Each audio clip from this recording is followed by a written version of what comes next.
আকাশ ঘিরে রোদ উঠেছে, সূর্য যেন হাসে, তাই তো আমি কাপড় বার করেছি ভাদ্র মাসের রোদে। হ্যালো বন্ধুরা, তোমরা কেমন আছো? আশা করছি ভালো আছো। মা, দাদিমা, নানিরা প্রতি বছর ভাদ্র মাসে এইরকম সময় কাপড় বার করতো, আমিও আজ বার করেছি, তাই ভাবলাম তোমাদের সাথে শেয়ার করি। বাড়ি যখন করলাম তোমাদের সাথে একটু শেয়ারই করে নিই। কেমন লাগছে? যদি আমার কবিতাটা তোমাদের ভালো লাগে অবশ্যই তোমরা সাবস্ক্রাইব করবে, শেয়ার করবে, কমেন্ট করবে, জানাবে। তোমাদের কমেন্টের আশায় আমি থাকি।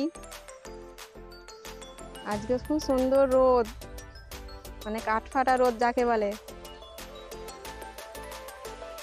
এরকম রোদে প্রতি বছরে মা দাদিমাকে দেখতাম এরকম সময়ে কাপড় বার করে রোদে দিতে। আমরাও হেল্প করতাম তাদের সাথে সাথে, কাপড় ফেলা, কাপড় তোলা।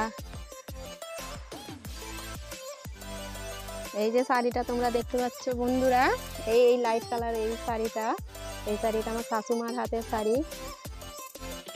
তার অনেকগুলোই শাড়ি ছিল, তার মেয়েরা নিয়ে গেছে। এই একটা শাড়ি আমার কাছে রেখে দিয়েছি স্মৃতি হিসাবে। তাই আজকে ভাবলাম কাপড় যখন বাড়ি করেছি, ভিডিওটা করে তোমাদের সাথে শেয়ার করি একটু কথা। প্রচুর রোদ, বর্ষার পর বৃষ্টি হবার পর টানা এক সপ্তাহ বৃষ্টি হবার পর যখন এরকম রোদ ওঠে, মনে হয় যেন কি দেবো না দেবো, কি শুকোবো না শুকোবো। তোমাদেরও তো মনে হয় বন্ধুরা? অবশ্যই তোমরা আমার সাথে কমেন্টে জানাবে, আমি তোমাদের কমেন্টের আশায় থাকি। তোমাদের এরকম রোদ উঠলে কেমন মনে হয়, কি করব না করব, তাই তো মনে হয় তো।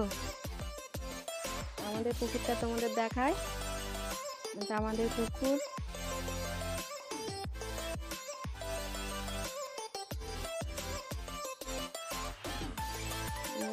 তাল গাছ, আমাদের ঘরের পাশে তাল গাছ। আমাদের পুকুর।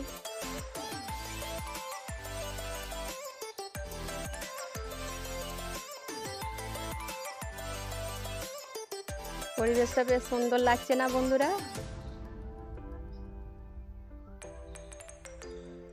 টানা বৃষ্টি হবার পর যখন এরকম রোদ ওঠে, এইরকম পরিবেশ দেখতে কার না ভালো লাগে বলো তো? তাই আজকে তোমাদের কাছে চলে এলাম, ফোন নিয়ে ক্যামেরার সামনে চলে এলাম তোমাদেরকে নিয়ে। পরিবেশটা আজ ভালো করে তোমাদের দেখাবো। এই রোদের মধ্যে এই গাছপালা, পুকুর কীরকম লাগছে বলো? খুব সুন্দর লাগছে।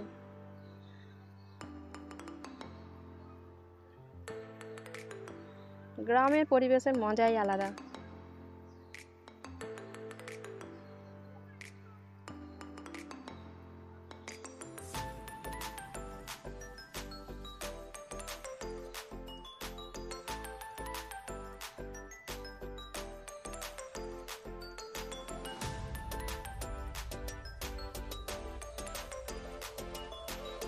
শ্বশুর শাশুড়ি দুজনেই মারা গেছে, ওনাদের স্মৃতি হিসাবে শাড়িটুকুই আমার কাছে আছে।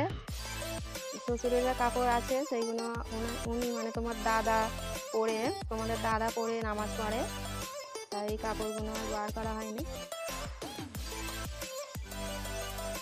ঠিক আছে বন্ধুরা, আজকে এই পর্যন্ত। সকলে ভালো থাকবে। আজকের মতন এখানেই শেষ করলাম।